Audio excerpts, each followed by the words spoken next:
안녕하세요. 세무회계 도담의 김종환 세무사입니다. 저는 원래 이제 농협은행과 신한은행에서 상속 플랜, 가업승계, 법인 전환 이런 것들을 컨설팅 하다가 이제 실무에 나와서 뭐 기장부터 시작해서 다양한 재산세, 양도세, 조합원 입주권 뭐 이런 것들을 실무적인 절차를 다루다가 현재는 제 본업인 그 상속세를 위주로 재산세와 더불어서 그런 상담과 용역들을 많이 하고 있습니다. 근데 시중에 이제 상속세 전문가라고 하는 사람들이 많이 있지만 사실 이 상속세 절세 플랜이라는 것은 종합예술과도 같습니다. 왜냐하면 상속세를 하기 위해서는 부동산에 대한 이 양도소득세도 병행해서 알아야 되고요.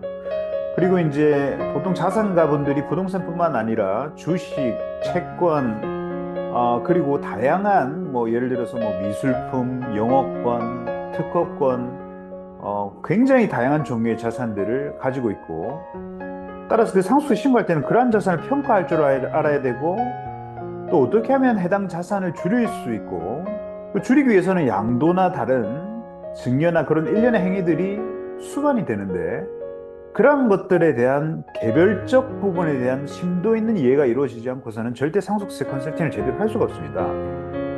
비상장 주식 평가만 해도 우리가 그 비상장 주식이라는 것을 뭐 어떻게 평가하는지를 알아야 되고, 거기에 따라서 3년, 5년을 가지고 순자산 가치, 순자산 가치와 순손익 가치를 만질 수 있어야 됩니다.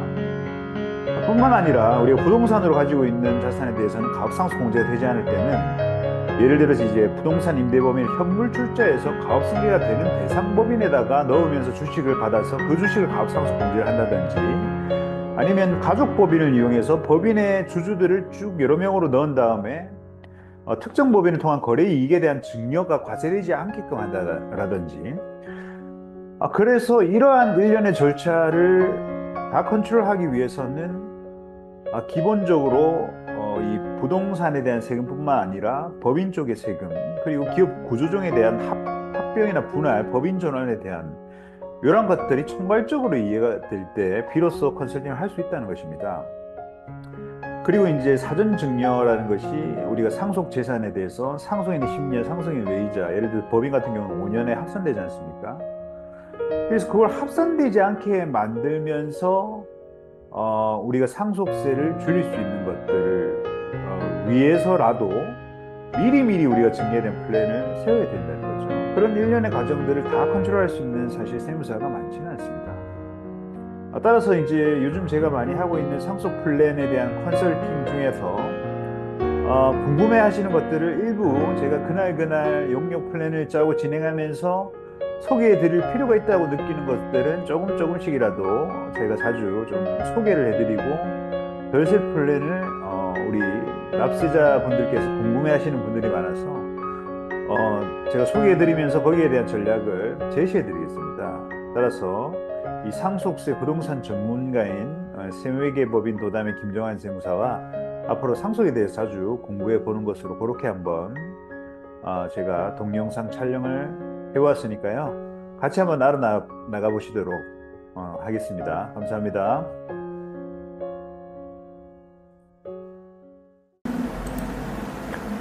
그러면 같이 저희가 이제 세무회계 도담에서 이 상속 플랜을 짠 부분에 대해서 한번 보여드리겠습니다.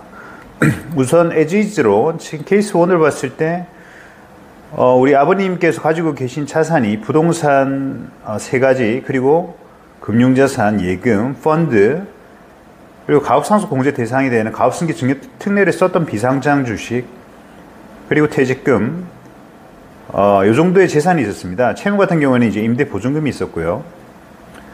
그래서 기본적으로 이제 배우자 공제 5억과 일괄 공제 5억을 쓰고, 금융資産에 대한 상속 공제를 썼을 때 이 에즈이즈 상태로 보면, 물론 미래가치에 대한 부분은 아직 반영하지 않았습니다. 그러면 상속세에 대한 세금 절세 효과가 더 커집니다.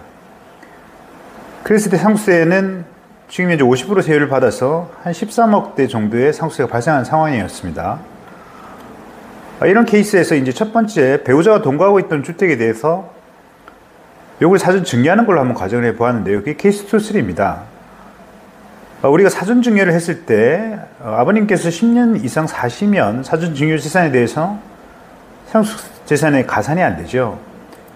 하지만 10년이라는 기대 유명이 남아있지 않다면 사전증여에 가산을 해야 됩니다. 그래서 케이스 2에서는 사전증여에 가산을 한다는 가정을 했습니다. 그래서 우리가 사전증여를 하고 상속세산에 포함되어서 세금을 돌려보면 거의 비슷하게 나오기 때문에 이제 사실 증여에 대한 실익이 없습니다. 그래서 10년 이내에 배우자에게 증여했을 때는 크게 실익이 없다. 하지만 이제 아버님께서 10년 이상 사신다고 가정을 하면 사전증여에 대한 재산이 포함이 안 되고 기납부세액으로 기존에 6억을 차감한 증여세를 2,900을 내고 나더라도 2,200을 내고 나더라도 우리가 상속세는 줄어들게 됩니다. 이만큼 우리가 상속재산에 합산되는 기간 5년, 10년 이전에 증여를 할 수 있다면 반드시 세금은 줄어들 수 있다는 거죠. 거기에다가 부동산의 가치 상승분까지 고려하면 줄어드는 세금은 더 커집니다. 따라서 그만큼 사전증여에 대한 전략이 중요하다는 겁니다. 그래서 우리는 지금 케이스 2, 3를 통해서 배우자가 동거하고 있는 주택에 대한 사전증여는 큰 의미가 없다고 판단을 했고, 그래서 케이스 4에서 7까지는 첫 번째 주택에 대한 사전증여는 배제해버렸습니다. 그래서 두 번째 주택은 이게 이제 금액이 좀 큰 부분이었는데요. 지금 현재 이제 16억, 17억 정도로 나오는 부분인데, 이 부분은 가업상속공제 대상인 우리가 법인에서 아버지에게 임차를 해서 사용하고 있는 부동산이었습니다. 따라서 해당 법인에 대한 주주가 이미 아들이고, 해당 법인에다가 우리가 증여를 해버리면 특정 법인과의 거래를 통한 이익의 증여가 반드시 발생해버리기 때문에 별도로 두 자식, 즉 딸과 아들이 결혼해서 사위와 며느리가 있죠. 거기에 이제 자식들이 한 명씩 있었습니다.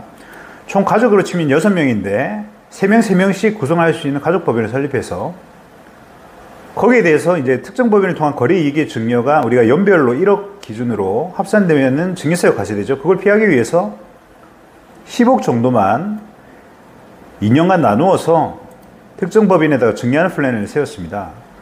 그렇게 했을 경우에는 법인세만 내면 되는데 그 10억에 대한 법인세 부분이 한 1억 7천이 정도가 나옵니다. 따라서 가족법인에게 해당 넘버 2 부동산을 우리가 증여를 하고 법인세를 계산했을 때 세부담은 10억까지 줄어드는 겁니다. 따라서 3억 정도는 절감이 또 되는 거죠. 다음으로 이제 케이스 5로 가서 가족법인이 일부 증여하고 나머지 임대용 부동산이 또 있었습니다. 그 임대용 부동산은 조금 어려운 개념일 수 있는데, 우리가 법인과 법인 간의 결합은 합병이라고 하고 개인과 법인 간의 결합은 중소기업 간 통합이라는 표현을 씁니다. 여기서도 이제 우리가 조토법 32조에서 현물 출자라든지 포괄 양수도에 의한 법인 전환처럼 마찬가지로 법인과 개인 간에도 쓸 수가 있습니다. 하지만 요건이 조금 더 까다롭습니다. 사업용 부동산이어야 되고, 특히나 이 중소기업 간 통합은 통합 전후의 업종의 독일성이 요구됩니다. 그 사후관리 기준은 법 해석상 5년 정도로 봐야 될 것 같고요. 따라서 임대용 부동산을 우리가 가업승계 대상인 메인 법인에다가 현물 출자로 중소기업 간 통합을 실행해 버리는 겁니다.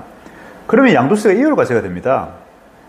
그래서 양도세 부담이 없고 취득세만 내면 되는데, 취득세는 수도권 가밀억제권역인 서울이라고 하더라도 우리가 이미 본점에서 5년 이상 경과되었기 때문에 중과 대상은 아닙니다. 따라서 4.6%만 부담을 하고, 그리고 이 법인에다 넣은 다음에 임대료 쓰고 나서 5년의 사후관리 요건을 만족시키고 나서 그러고 나서 가업상속공제를 써버리면 임대부동산을 우리가 이 부동산이었을 때는 뭐 절반 정도 8억이나 세금을 날라갈 것을 이 조세특례 제한법 규정을 사용해서 거의 세금 없이 넘긴다는 겁니다. 따라서 그 과정에서 이제 컨설팅 피가 한 3천, 4천 정도 나오고 취득세하고 해서 그걸 감안해서 법인세를 내더라도 총 부담세액은 7억 5천으로 또 줄어버립니다. 거기에서 이제 마지막 케이스 6와 7은 즉 예금 자산에 대해서 추정 상속 재산이라는 것이 돌아가시기 2년 이전에 우리가 인출한 금액의 합계액이 1년 이내 2억, 2년 이내 5억을 초과했을 때 거기에 대해서 이제 상속재산에 가산하는 규정이 있죠. 그걸 피할 수 있도록 저희가 절세 전략을 좀 짜주는 겁니다. 따라서 그 전략을 통해서 예금 자산을 줄이고, 그렇게 했을 때 세금은 또 4억 7,500으로 줄어듭니다. 그리고 마지막으로 이제 배우자 재산에 대한 배분 부분을 재차 배우자에게 상속이 개시되었을 때 세부담이 크지 않은 범위 내에서 그 비율을 산정해서 배우자가 아버지가 돌아가셨을 때 상속세를 낼 수 있도록 배우자에 대한 재산 배분을 적절하게 분배해서 기본공제보다 더 많이 받을 수 있게 해주는 것이죠. 그렇게 배분한 금액은 우리가 여기 이제 배우자에 대해서 배우자 금융자산에 대해서 배우자 상속공제를 돌릴 때는 이 법정 한도가 있고 실제로 가져가는 한도가 두 개가 있습니다. 이걸 동시에 고려해야 되는데 상당히 복잡합니다. 그리고 추정이나 사전 증여 같은 경우도 가산되었을 때 세무조사에서 배우자 상속공제가 변동하는 케이스가 있으므로 굉장히 신중하게 접근을 해야 됩니다. 따라서 그 배우자 공제까지 고려했을 때는 최종적으로 케이스 7에서 저희가 3억대 세금으로 줄일 수 있는 것이죠. 결론적으로 얘기하면 지금 현재 이제 13억대 세금을 저희가 절세 전략을 구사해서 5년 정도의 시간이 남아있다고 가정하고 플랜을 세우면 거의 3억대 세금으로 줄일 수 있다는 겁니다. 이만큼 상속세는 사전에 준비하는 것이 굉장히 중요하고 부동산에 대한 가치 상승이라든지 여러 가지 재반 사정을 고려한다면 이 절세 효과는 훨씬 더 커진다는 것입니다. 따라서 몇 천만 원 내면서 이 상속 공제에 대해서 상속 플랜에 대해서 우리가 사전 점검을 받는 것은 상당히 합리적이고 지혜로운 일이다 이렇게 생각하셔야죠. 지금까지 이제 상속 부동산 전문 세무사 김정환 세무사였습니다. 감사합니다.